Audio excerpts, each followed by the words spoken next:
defense official has revealed that the U.S. Navy has withdrawn several ships sent to help the relief efforts in flood-hit Thailand after receiving mixed messages from the Thai government. The USS George Washington aircraft carrier and other ships were deployed to the area on October 16 for potential disaster relief effort. As Thailand faced massive flooding from monsoon rains, said the U.S. Navy spokesman Lieutenant Commander John Perkins. But the U.S. military never received a formal request from the Thai government, and the three-ship aircraft carrier group, along with the fourth ship, the USS Kidd, were released and left the area on Friday. Perkins said there were two channels in the Thai government. One was saying yes, and the other one was saying no.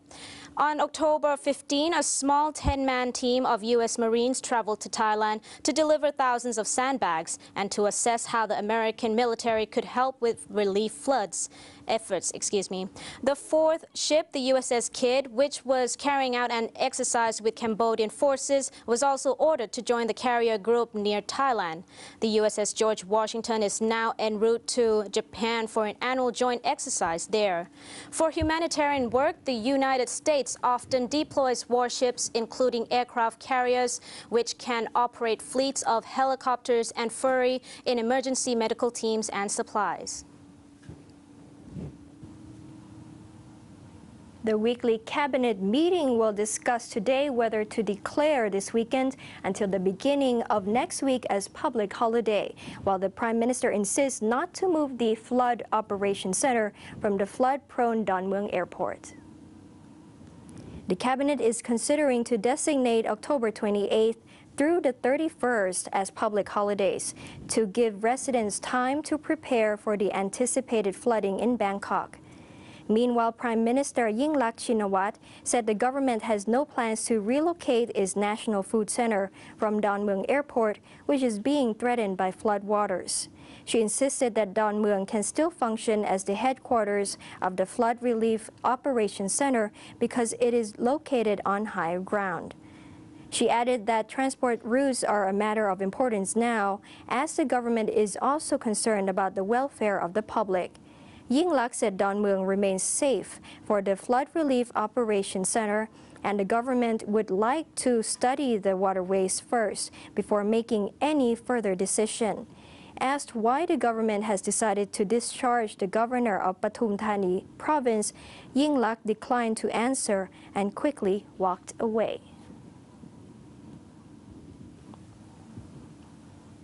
Still in the flood situation, as the Flood Relief Operations Center said the level of flood waters threatening Bangkok is increasing, while it will assess the situation before deciding whether to issue new warnings for some districts. In the meantime, Thai authorities have warned people living on the banks of the Chao Phraya River to prepare to evacuate as water levels reached a record and floodwaters began spilling into the capital.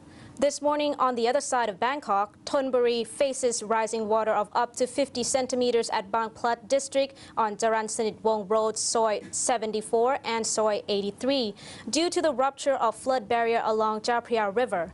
Residents have started evacuating as water has overflowed into Arun Amarin Road to Pin Klao. Bangkok Governor Sukhumpan Boripat has earlier stated that about 4 billion cubic meters of water is approaching Bangkok, boosting levels in the Chao Phraya to 2.3 meters above sea level, which exceeds the 2.27 meter peak reached in 1995. However, he said the massive water will gradually flowing into Bangkok, both through waterways and on roads. Water expert Dr. Seri Supatharatit predicted the worst-case scenario that the water on Vipawadi Road could reach Kaset Sat University by tomorrow morning and Lat Prao intersection by Thursday. The city has an average elevation of less than 2 meters above sea level. Reports indicated that floods may pose danger to people in 9 districts, including Laksi, Don Mueang, Sai Mai, Nong Jok, Minburi, Kanayao, Lat Krabang, Bang Plat, and Tawi Watana. So far, at least 366 people have been killed because of seasonal monsoon rains in the flooding since July 25th.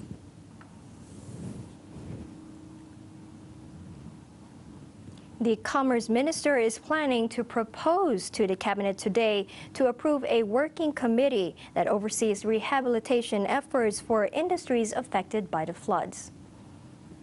Commerce Minister Kitirat Naranong, who is also the Deputy Prime Minister, has proposed that the government set up a high-power committee to assist 1,000 factories in 7 industrial estates in Ayutthaya and Pathum Thani provinces in recovery efforts within 45 days after floodwater recedes. The Deputy Premier is working with the Finance Ministry to set up a 25 billion baht soft loan facility to help the flood-ravaged factories recover as soon as possible.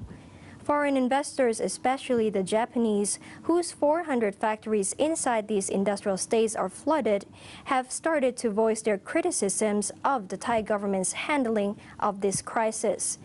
Honda Automobile suffered billions of baht in lost business opportunities as their factories in Ayutthaya are flooded, and it will take at least 3 months to resume production.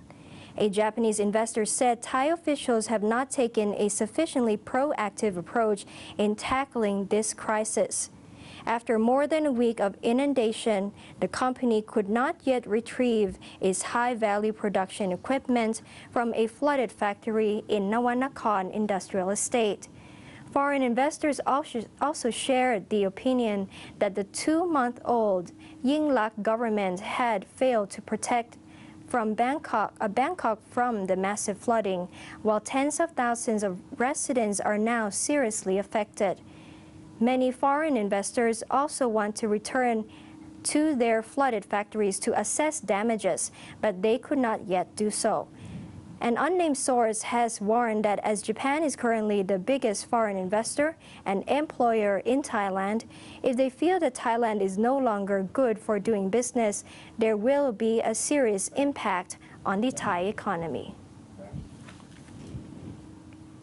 The Parliament will convene tomorrow and on Thursday to discuss the government's handling of the flood crisis, while the Pheu Thai MP will also propose the setup of a House committee to study the nullification of the consequences of the 2006 coup d'etat. Somsak Kietsuranont, President of the Parliament, said MPs also wants to discuss measures to help millions of people in over 30 provinces which have been hit hard by the massive flooding in the past few months. In addition, Kaw Pikuntong, a Pheu Thai MP, said that the ideas of a group of academics called Niti Rad should be considered in Parliament, as the group has proposed countermeasures to the consequences of the last coup d'etat in Thailand.